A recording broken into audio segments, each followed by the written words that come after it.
ಈಶ್ವರಪ್ಪ ದೇಶವನ್ನ ವಿಭಜಿಸುವವರನ್ನ ಗುಂಡಿಕ್ಕಿ ಕೊಲ್ಲಿ ಅನ್ನುವಂತಹ ಹೇಳಿಕೆಯನ್ನ ಕೊಡ್ತಾರೆ. ಇದಕ್ಕೆ ಸಂಬಂಧಪಟ್ಟಂತೆ ಡಿ.ಕೆ. ಸುರೇಶ್ ಪ್ರತಿಕ್ರಿಯೆಯನ್ನ ಕೊಟ್ಟಿದ್ದಾರೆ. ನಿಮಗೆಲ್ಲ ಇತಿಹಾಸ ಅನ್ನೋದು ಗೊತ್ತಿದೆ. ಗಾಂಧಿ ಕೊಂದ ಪಕ್ಷ ಅವರದ್ದು. ಈಶ್ವರಪ್ಪ ಮನೆಗೆ ನಾನೇ ಹೋಗ್ತೀನಿ, ಗುಂಡು ಹೊಡೆಯಲಿ ಅಂತ ಈಶ್ವರಪ್ಪ ವಿರುದ್ಧ ಸಂಸದ ಡಿ.ಕೆ. ಸುರೇಶ್ ತೀವ್ರ ರೀತಿಯಲ್ಲಿ ವಾಗ್ದಾಳಿಯನ್ನ ನಡೆಸಿದ್ದಾರೆ. ದೇಶದ ಪ್ರತ್ಯೇಕತೆಯ ಕೂಗನ್ನ ಡಿ.ಕೆ. ಸುರೇಶ್ ಸಂಸದರು ಎತ್ತುತ್ತಾರೆ. ಆ ನಂತರದ ಸಂದರ್ಭದಲ್ಲಿ ಹಲವು ಟೀಕೆ ಟಿಪ್ಪಣಿಗಳು ಬರ್ತವೆ. ಸ್ವತಃ ಕಾಂಗ್ರೆಸ್ ಅದನ್ನು ಒಪ್ಪಿಕೊಳ್ಳೋದಕ್ಕೆ ಸಿದ್ಧ ಬರುವುದಿಲ್ಲ. ಎಲ್ಲರೂ ಮಾತಾಡಬೇಕಾಗಿರುವುದು ರಾಜಕೀಯ ನಾಯಕರು, ಜನಸಾಮಾನ್ಯರು, ಸಂಸದರು, ಶಾಸಕರು ಅಖಂಡ ಭಾರತದ ಕುರಿತಂತೆ. ದೇಶವನ್ನ ವಿಭಜಿಸುವ ಮಾತನ್ನ ಯಾರಾಡಿದ್ರೂ ಕೂಡ ಅದನ್ನ ಸಹಿಸೋದಕ್ಕೆ ಸಾಧ್ಯವಿಲ್ಲ, ಇದನ್ನು ನಾವು ಖಂಡಿಸ್ತೀವಿ ಅಂತ ಬಿಜೆಪಿ ಹಾಗೂ ಕಾಂಗ್ರೆಸ್ ನಾಯಕರು ಕೂಡ ಹೇಳಿದ್ರು. ಇದೆಲ್ಲದರ ನಡುವೆ ಅದರ ಮುಂದುವರೆದ ಭಾಗ ಅಂತ ಹೇಳಿದ್ರೆ ಕೆ.ಎಸ್. ಈಶ್ವರಪ್ಪನವರ ಹೇಳಿಕೆ.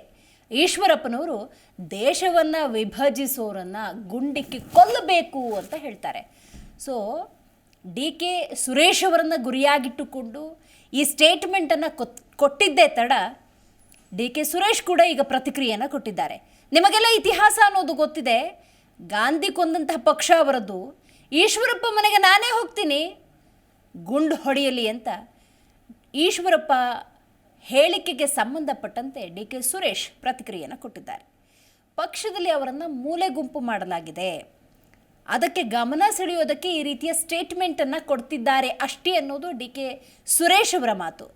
ಬಡವರ ಮಕ್ಕಳನ್ನು ರೊಚ್ಚಿಗೆಬ್ಬಿಸೋದು ಬೇಡ ಅಂತ ಈ ಸಂದರ್ಭದಲ್ಲಿ ಹೇಳ್ತಿದ್ದಾರೆ. ಅಂದರೆ ಡಿ.ಕೆ. ಸುರೇಶ್ ಅವರು ಕಾರ್ಯಕರ್ತರ ಹಿತದೃಷ್ಟಿಯಿಂದ, ಅದರಲ್ಲೂ ಬಿಜೆಪಿ ಕಾರ್ಯಕರ್ತರ ಹಿತದೃಷ್ಟಿಯಿಂದ ಇಲ್ಲಿ ಮಾತಾಡಿದ್ದಾರೆ.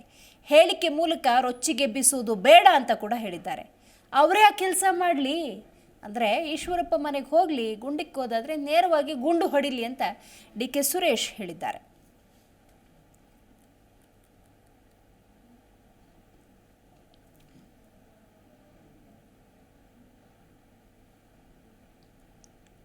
ಯಾಕೆ ಇದೆಲ್ಲ ಆಯಿತು ಅಂತ ನಾವು ನೋಡ್ತಾ ಹೋಗೋದಾದರೆ, ಕರ್ನಾಟಕದಲ್ಲಿ ಕಾಂಗ್ರೆಸ್ ಸರ್ಕಾರ ಅಧಿಕಾರದ ಚುಕ್ಕಾಣಿಯನ್ನು ಹಿಡಿದಿದೆ.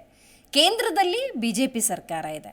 ಅನುದಾನದ ವಿಚಾರದಲ್ಲಿ, ಸಂಗ್ರಹವಾದಂಥ ತೆರಿಗೆಯ ರಿಟರ್ನ್ಸ್ನಲ್ಲಿ ಅನುದಾನದ ವಿಚಾರದಲ್ಲಿ ಕೇಂದ್ರ ಮಲತಾಯಿ ಧೋರಣೆಯನ್ನು ಅನುಸರಿಸ್ತಾ ಇದೆ.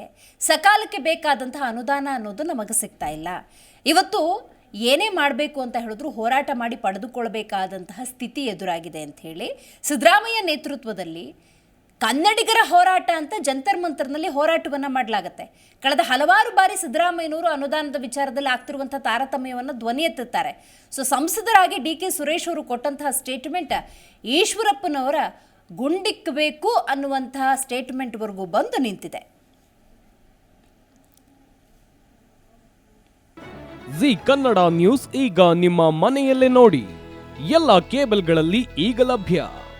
ಸನ್ Direct 292, Jio TV 1334, U digital 162, Siti cable 51, GTPL 17, Abhishek cables 821, rock line telecommunication 51, Shri Basaveshwara number 60, Vinayaka digital number 53, in digital number 896ರಲ್ಲಿ.